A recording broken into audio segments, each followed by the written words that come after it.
Alright guys, so tonight we're gonna do something a little different. I thought that I would bring you into my kitchen and show you guys how to make one of my family's easiest and biggest staple dishes that we eat here on the farm. My husband is Cuban, so my kids are Cuban American, and we eat a lot of Cuban food. So tonight I'm gonna make some picadillo, which is basically just ground beef in a tomato-based sauce. And I'm gonna show you guys how to do that. So I have most of the stuff set up already. We're gonna use a half of an onion, a whole pepper, and then these are the seasonings that you're gonna need. This here is the same thing. I just like to put it in my mason jar, and I love these lids. It has the little pour spout lid, so I love this. I put it in here. I don't know why. I think it's just because I like the mason jar, to be honest with you. But it is the Badia brand complete seasoning, or sazon completo. And then we have some garlic, oregano, cumin. I hope you can see that.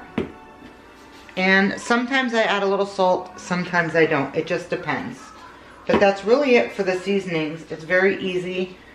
For the onion, we're gonna cut the onion in half.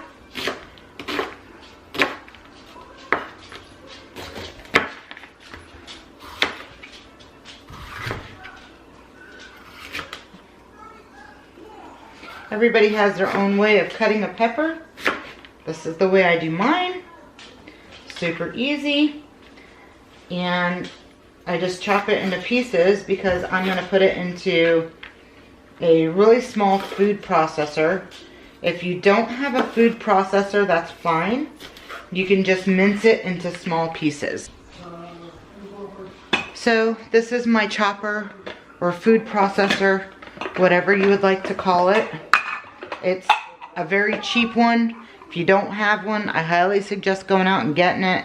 Like I said, this was either like $5 or $8, something like that, at Dollar General. It's a Toastmaster. Best thing to have. But they do have better ones on the market. And this one is a little bit of a pain in the butt. So I do suggest getting maybe something a little better, if you can afford it. And then if you can't even get one of these, that's fine. You don't need it. You could always chop them up small by hand. And it is tiny, so you kind of have to cut things small before you stick it in there. But this is just how I do it. Everybody has their own ways of doing things. I chop this up until it's like liquid, to be honest with you, because my kids try to be a little bit picky with onions and peppers.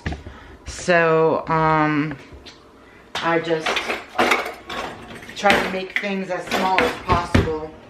Now that they're getting a little bit older, they don't mind it so much, but especially when they were younger, you had to hide everything. So I have a special spatula that I use just for this, because the onions and peppers start to get in, especially like with a plastic or a wooden spoon. The onion and pepper flavor will constantly stay in there. So just get something that you're gonna specifically use for onions and peppers whenever you're cooking, and stick with that. I find it's the best thing to do, especially if you're gonna make like desserts or something. You do not want to use something that has the onion and pepper taste or scent in there with your cakes and batters, because then it'll just kind of get a little funky. You don't want that. So now we're just gonna put this on the stove and saute it. So you just get your pan nice and hot. Gonna grab some, I like to use this olive oil. Put a good amount down on the bottom. Turn the heat up nice and high. Give that a couple seconds.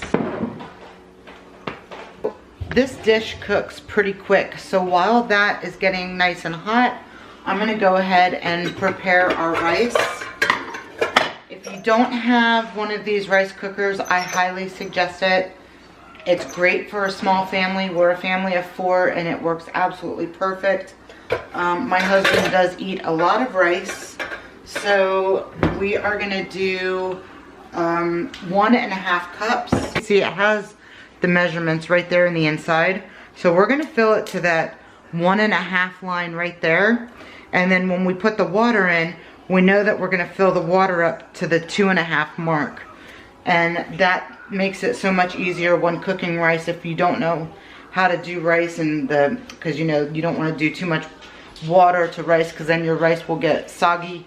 So this makes it super easy.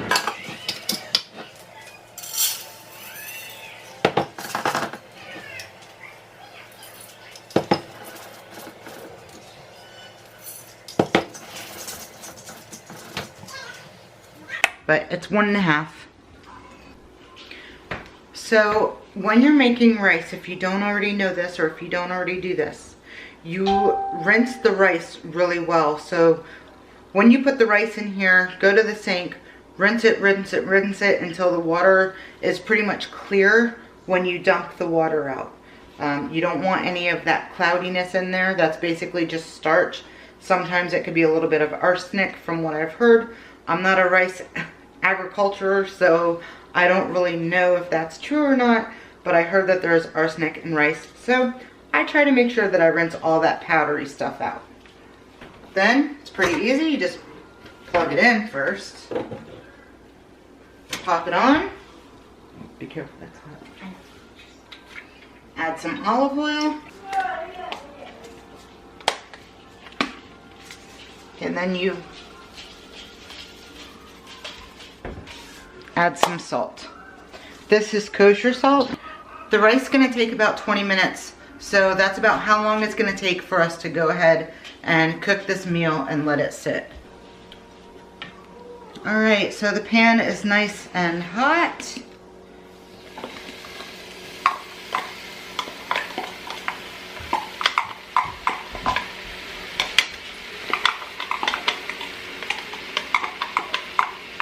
So first we go ahead and just saute the onions and peppers.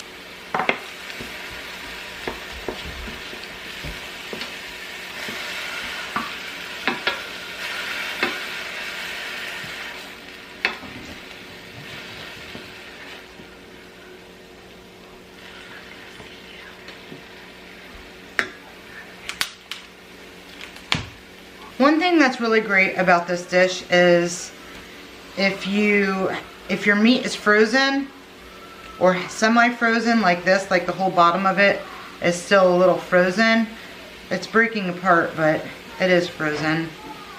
You could always cut it with a knife to get it into smaller pieces, which is really helpful for, you know, a last minute dinner idea or something like that. That always does work a little bit. There's always ways to thaw out some ground beef if it's not really prepared or ready. See how this piece right here is still kind of chunked up. So I just kind of break it apart with my hands as best as I can. So this is 2 pounds of meat that I'm adding here. You could do 1 or 2 pounds. It doesn't really matter. This is going to give us some leftovers. So that's why I'm doing 2 pounds tonight. There's 2 ways of making picadillo. You could either make it with tomato sauce or you can do it without tomato sauce. The only difference is when you don't add the tomato sauce, you'll add a little extra olive oil, or you can even add some water as like a broth, or you can add some beef broth to give it just a little bit extra juice to put over the rice so it's not dry. But when you do the tomato sauce, which is the one that we're doing tonight, we don't have to add any extra juices because the tomato sauce is going to be the juice. Before this gets completely browned, I'm going to go ahead and add in the spices. Now the only thing with this is I do not measure how much spices I put in. So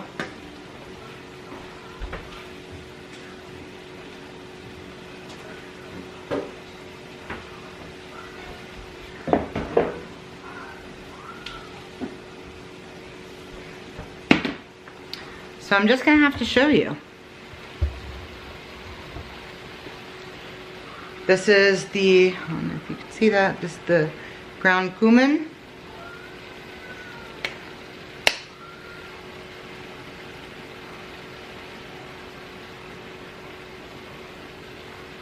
It's not coming out that fast. I would say it's probably about 1.5 teaspoons, 2 teaspoons.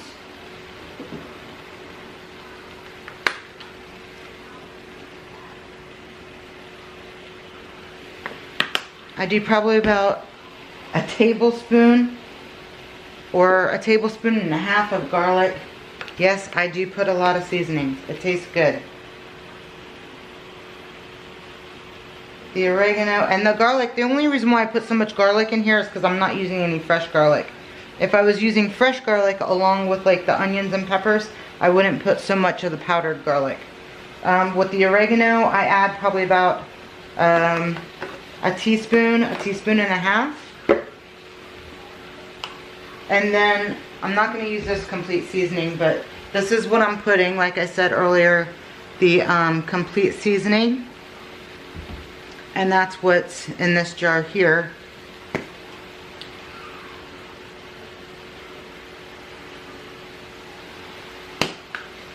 And I would say that's probably about 2 tablespoons.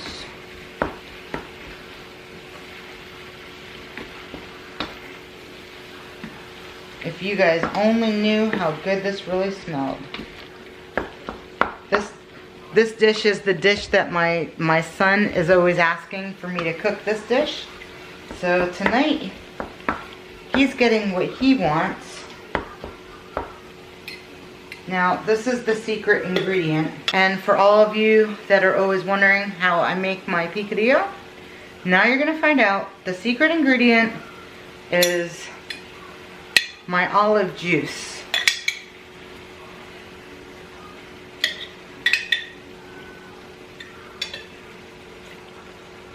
And I put probably about 1/4 cup of olive juice.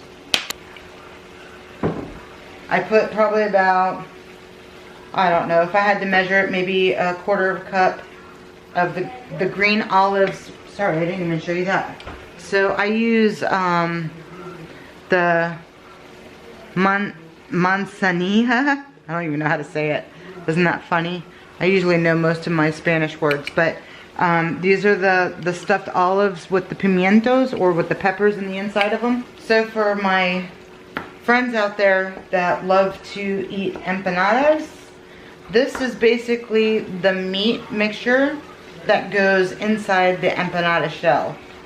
So if anybody is wanting to go ahead and try this dish at home, not only can you eat this over some white rice, but then you can also eat it with the empanada. I don't have a package of empanadas, the shells, but I can show you what they look like. They actually, in the stores, they actually call them discs. And basically, it's a flour disc that they keep in the frozen section. I normally find these in Walmart, but the Walmarts here don't carry them. We're here in Northeast Alabama, so I have to get them at Publix. So if you can't find it at Walmart, Publix usually has them. You let them de-thaw, you roll them out with a rolling pin, and then you put the meat mixture inside of them, fold it over, crimp the edges, and then you fry them in oil. So see, now you just learned how to make 2 dishes with 1 recipe. Actually more than 2 dishes, probably like 3 dishes in 1 recipe. For the tomato sauce, I just use Great Value or whatever you have. just regular tomato sauce, no seasoning. If you want to put a little bit of water in the can just to get the rest of the tomato sauce out, you can. But I don't want to add any extra water to this because the meat that I had was an oily meat and it's already pretty juicy. I do not drain the oil from the ground beef. Some people may, but I don't. I think it adds flavoring to the mixture. What I do to determine whether I'm going to use 1 or 2 cans of tomato sauce is basically just look to see how liquidy it is. If it's really liquidy, kind of like this here, I will not add another can of tomato sauce. So I don't know if you can see how liquidy it is, but there is a decent amount of liquid in here. So we're not going to add another can of tomato sauce. But if we were using like maybe a really low fat ground beef, like a 90% fat or something, then we would probably add another half to a whole can of tomato sauce. And you want to break the meat up really well when you do this. Try not to leave any chunks. The more broken up it is, the better it is. So now we're just going to let this cook on like medium low until the rice is done cooking. So the rice is done, and as you can see, it is perfect white fluffy rice every time. It's a 1-to-1 ratio, super easy to do. Now that the picadillo has been cooking, you can see it's more of a rich savory color. It's got more red in it than it did before. It's all blending in together nicely. The rice is done, so we're gonna go ahead and serve it. So here it is, you guys. This is Cuban picadillo, white rice, ground beef, and all the deliciousness that goes inside. You mix it together and you enjoy. So guys, that's gonna wrap it up for today's video. I hope you enjoyed this cooking show that I did for you guys. If you want to see more Cuban style recipes or just some cooking on this channel, please make sure you comment down below. I do cook a lot of Cuban food. Like I said, my husband's Cuban, and one way to make them happy is through their tummy. So I have learned over the last 16 years to perfect my Cuban cooking, and I have not had any complaints yet. And according to my brother-in-law, my picadillo is the best that he's ever had. So I would say that counts for something. But thank you guys so much for watching today. Just make sure you comment, subscribe, and like this video and share it with your friends. We'll see you next time. Bye-bye.